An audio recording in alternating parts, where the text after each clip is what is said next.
Assalamualaikum warahmatullahi wabarakatuh.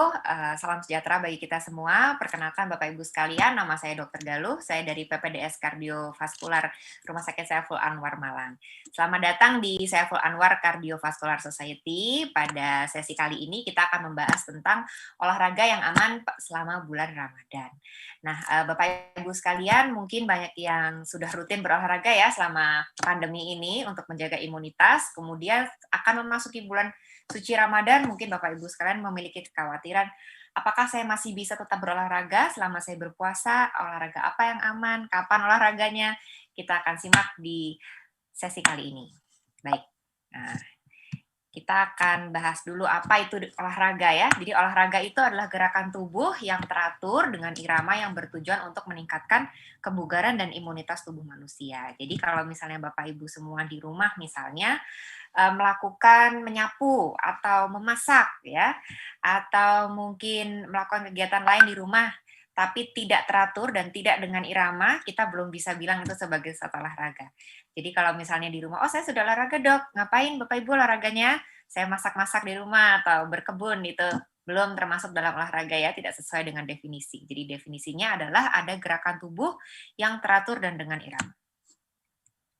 Kemudian ini adalah rekomendasi berolahraga untuk kesehatan jantung ya. Jadi untuk menjaga kesehatan kita, itu olahraga perlu dilakukan selama 150 menit dalam satu minggu. 150 menit ini tidak bisa dilakukan dalam satu hari saja, tapi dibagi menjadi sesi-sesi kecil selama seminggu 5 kali dan satu sesinya cukup 30 menit saja. Jadi sehari Bapak Ibu cukup meluangkan waktu selama 30 menit dan selama satu minggu ada 5 kali ya. Ini untuk yang intensitas sedang. Kemudian kalau misalnya punya waktu yang lebih singkat atau mungkin Bapak Ibu sudah terbiasa berolahraga dan ingin meningkatkan intensitasnya, maka dengan intensitas yang tinggi Bapak Ibu cukup berolahraga selama 75 menit selama satu minggu, yaitu 25 menit per hari atau 3 kali seminggu. Atau kalau tetap pengen 5 kali seminggu bisa, cukup 15 menit per hari saja Bapak Ibu olahraga. Nah, kemudian apa itu intensitas sedang dan apa itu intensitas tinggi dan bagaimana kita tahu kita melakukan olahraga dengan intensitas yang tinggi atau intensitas yang sedang atau intensitas yang rendah, nanti kita bahas di slide selanjutnya. Nah, ini adalah bagaimana kita mengetahui olahraga kita dengan intensitas sedang, ringan, atau intensitas yang tinggi. Kita lihat dari yang namanya denyut jantung maksimal ya.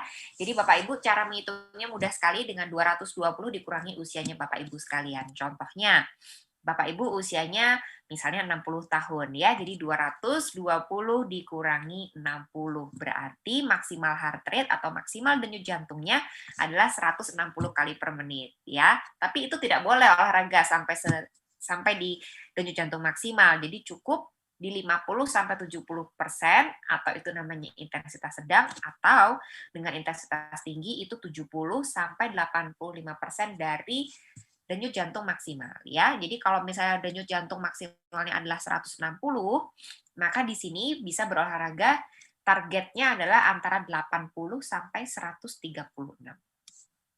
Kayaknya susah, tapi nanti saya kasih tips yang mudah untuk menghitung denyut jantung di belakang ya. Nah, kemudian ini adalah contoh dari olahraga ringan ya. Kalau olahraga ringan itu tidak sampai 50% dari denyut jantung maksimal, tapi ini tidak masuk rekomendasi ya. Tadi ingat rekomendasinya adalah dengan intensitas yang sedang dan intensitas yang tinggi. Untuk intensitas ringan ini tidak masuk ke dalam rekomendasi. Tetapi kalau Bapak Ibu belum pernah berolahraga sama sekali, saya sarankan untuk mengikuti mulai dari intensitas yang ringan dulu. Baru nanti kita pelan-pelan progresif menuju ke intensitas yang sedang dan intensitas yang tinggi gitu ya. Nah, kemudian contohnya apa? Untuk intensitas yang ringan ini bisa untuk peregangan, mungkin memancing, mungkin jalan yang sangat santai, tapi tidak boleh denyut jantung lebih dari 50% dari target maksimal. Jadi kalau tadi target maksimalnya 160, berarti olahraga yang ringan itu kalau denyut jantungnya tidak lebih dari 80, seperti itu ya. Nah, ini kalau misalnya pekerjaan ringan di sekitar rumah seperti menyapu, memasak, itu juga termasuk intensitas ringan dan sebetulnya tidak masuk dalam olahraga. Karena bukan aktivitas fisik yang ada irama dan tidak teratur ya. Kemudian ini adalah olahraga untuk intensitas sedang. Untuk olahraga yang intensitas sedang, kita pakai denyut jantungnya 50 sampai 70 gitu. Nah, kemudian contoh olahraganya ini bisa dengan jalan santai itu kecepatannya kurang dari 4 kilometer per jam, atau dengan sepeda santai kurang dari 16 kilometer per jam. Kemudian bisa juga untuk badminton rekreasi, jadi kalau main-main sama cucu mungkin, atau mungkin main sama tetangga, atau mungkin bermain dengan, keluarga yang lain, tapi bukan untuk kompetisi ya, ini masih bisa masuk intensitas sedang. Dan bisa juga misalnya main tenis. Kalau tenis, tenis ganda ya, bukan tenis yang tunggal. Jadi mainnya dua-dua gitu. Itu masih masuk intensitas yang sedang. Kemudian ini adalah untuk intensitas tinggi. Ini kalau target heart rate-nya mencapai 70 sampai 85% dari heart rate yang maksimal. Nah, kalau ini olahraganya mungkin lebih sulit untuk dilakukan dan tidak direkomendasikan untuk langsung mencoba intensitas tinggi. Jadi, cobalah dulu mulai dari intensitas yang paling rendah, baru nanti bertahap sampai intensitas yang tinggi. Nah, untuk intensitas tinggi ini, contohnya adalah dengan lompat tali mungkin ya, berenang, tapi berenangnya yang kompetisi ya, yang seperti ini intensitas tinggi. Kalau berenangnya berendam-berendam di air, mungkin main-main di air, itu mungkin masih masuk ringan sedang, seperti itu ya. Terus tenis tunggal juga termasuk intensitas tinggi, mendaki gunung, senam aerobik, berlari, kemudian bersepeda cepat, itu termasuk dalam intensitas tinggi. Nah, kemudian bagaimana caranya kita tahu denyut jantung kita sudah mencapai pada target atau belum? Kalau sekarang punya alat-alat yang canggih, mungkin jam tangan yang bisa mendeteksi denyut jantung, itu gampang. Nah, tapi bagaimana kalau kita tidak memilikinya? Nah, kalau kita tidak memilikinya, jadi sebelum berolahraga, kita hitung dulu berapa denyut jantung maksimal dan berapa denyut jantung yang ingin kita capai. Kemudian di tengah-tengah kita berolahraga, kita bisa berhenti sebentar 15 detik saja, cukup 15 detik. Kemudian kita ukur denyut jantung kita, ini ya, di arteri radialis sejajar dengan jempol selama 15 detik, kemudian nanti kita kali 4. Jadi kalau misalnya selama 15 detik kita ketemu, 25 kali per menit, berarti denyut jantung kita 1 menit adalah 100. Seperti itu ya, cara mudahnya kalau kita tidak punya alat yang misalnya jam tangan yang otomatis kita hitung manual. Nah, kemudian bagaimana tipsnya untuk melakukan olahraga pada saat berpuasa? Jadi di saat berpuasa ini, untuk olahraganya mungkin tidak perlu melakukan olahraga intensitas tinggi ya, karena bisa dehidrasi, cedera, dan lain-lain.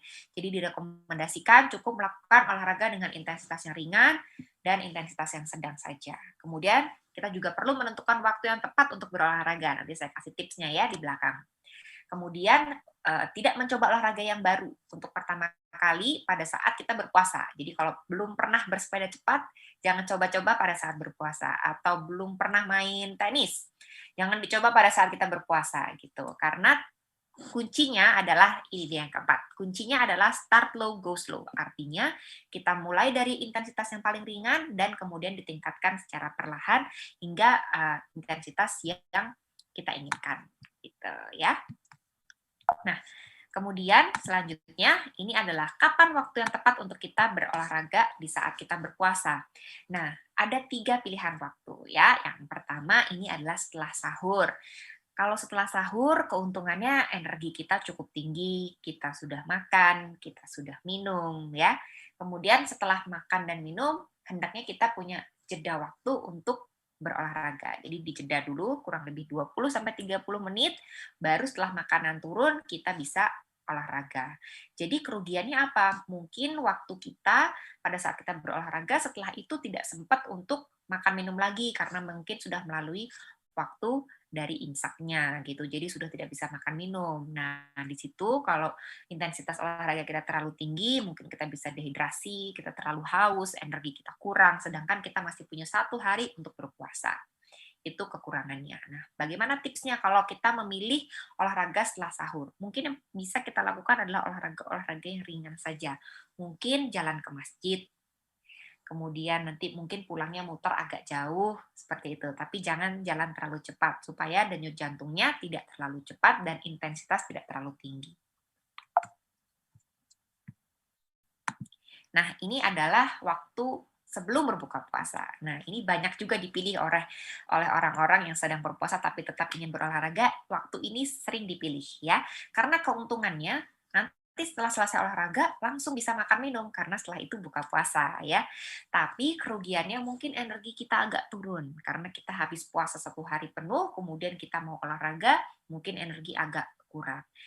Terutama pada minggu-minggu pertama karena tubuh belum terbiasa berpuasa, maka rasanya pasti lebih lemes dari biasanya. Jadi energinya agak kurang seperti itu. Tapi keuntungannya setelah kita olahraga langsung bisa makan minum. Nah, nanti mungkin di minggu kedua, minggu ketiga, kalau tubuh sudah terbiasa berpuasa, walaupun sudah puasa 1 hari, mungkin kita tetap masih punya energi gitu ya. Jadi kuncinya tetap start low, go slow. Mulai dari paling ringan yang kita bisa, baru nanti pelan-pelan ditingkatkan gitu ya. Nah, tipsnya adalah itu tadi, melakukan olahraga ringan sampai sedang saja. Jangan melakukan olahraga intensitas tinggi, apalagi kalau baru pertama kali berolahraga. Nah, selanjutnya waktu ketiga yang bisa kita pilih adalah setelah berbuka puasa. Jadi, waktu ini sebetulnya cukup baik, cukup ideal. Bisa dibilang ada beberapa sumber yang mengatakan bahwa setelah kita berbuka puasa adalah waktu yang paling ideal untuk kita berolahraga. Tapi tentunya kita punya ada keuntungan dan kerugiannya. Nah, keuntungannya mungkin energi kita udah cukup nih karena kita sudah buka puasa, sudah minum, sudah makan ya.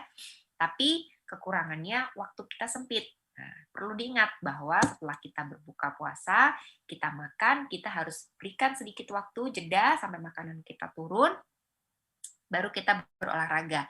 Tapi waktu kita sempit karena kita mau berangkat terawih, kita mau pergi tidur ya, karena kita tidak dianjurkan untuk berolahraga 1 sampai 2 jam sebelum tidur. Jadi kalau Bapak Ibu tidur jam 10 malam, paling terakhir bisa olahraga adalah jam 8 atau jam 9, itu udah terlalu dekat dengan lebih dari itu terlalu dekat dengan jam tidur ya, sedangkan itu adalah waktu-waktunya kita pergi tarawih gitu ya. Jadi, perlu diatur dengan baik ya waktunya gitu. Kemudian kalau kita berbuka puasa dengan makanan yang terlalu tinggi kalorinya misal dan simpleks ya, karbohidrat yang simpleks seperti gula, jadi kita, mungkin minum es teler, paling sering minum es teh manis ya, yang terlalu manis-manis seperti itu, karbohidratnya simpleks, dia tidak memberikan banyak energi. Jadi yang bagus adalah kita berbuka puasa dengan karbohidrat yang kompleks dan dengan protein. Ya, contohnya seperti yang digambar ini, dengan telur dan roti gandum. Telurnya ini diorak-arik gitu ya ceritanya. Kemudian ini makan beratnya yaitu dengan nasi merah, ini ada sayur-sayuran, ini ada potongan daging, potongan jamur, potongan wortel ya seperti itu. Jadi ini adalah contoh makanan yang tinggi karbohidrat kompleks dan tinggi dengan protein ya. Itu bagus untuk simpanan energi kita seperti itu. Nah, kemudian kita ingin membahas apa manfaat berolahraga saat berpuasa. Tentunya selain menjaga kebugaran dan imunitas, ternyata sudah banyak penelitian yang kita sebut sebagai fasted cardio atau berolahraga saat kita berpuasa. Nah, di situ keuntungannya adalah ternyata pada saat kita puasa kemudian kita olahraga, dengan itu kita lebih cepat membakar lemak karena penggunaan lemak akan dipakai sebagai energi. Karena pada saat kita berpuasa, insulin kita sangat rendah, sehingga penggunaan karbohidrat, gula, dan lain-lain itu juga sangat rendah. Jadi yang dibakar ini lemaknya gitu. Jadi ternyata manfaatnya bagus juga kalau Bapak Ibu mau menurunkan kadar lemak dalam tubuh gitu ya. Jadi kan memang mungkin tujuannya tidak hanya menurunkan angka di timbangan saja ya, tapi ternyata lingkar perut kita juga penting gitu ya, untuk kita pertanda kita lemak di dalam tubuh ini berkurang, seperti itu. Nah, jadi Bapak Ibu sekalian, olahraga pada saat bulan Ramadan ini memberikan kita banyak sekali manfaat. Tapi tentunya perlu diingat bahwa memulai olahraga harus dengan intensitas yang ringan dan ditingkatkan secara perlahan ya. Go slow, uh, start low, go slow gitu ya. Kemudian kita juga perlu untuk memilih waktu yang tepat saat kita berolahraga sesuai dengan kemampuan kita, mulai dari intensitas yang paling ringan dulu, baru ditingkatkan sesuai rekomendasi hingga nanti bisa memenuhi rekomendasi untuk jantung sehat ya. Kemudian kita juga pilih makanan yang dapat meningkatkan energi kita yaitu dengan protein dan karbohidrat yang kompleks. Seperti itu. Demikian Bapak Ibu sekalian yang bisa saya sampaikan pada sore hari ini. Mudah-mudahan bermanfaat, mudah-mudahan Bapak Ibu sehat selalu dimanapun Bapak Ibu berada. Kurang lebihnya saya mohon maaf. Wassalamualaikum warahmatullahi wabarakatuh.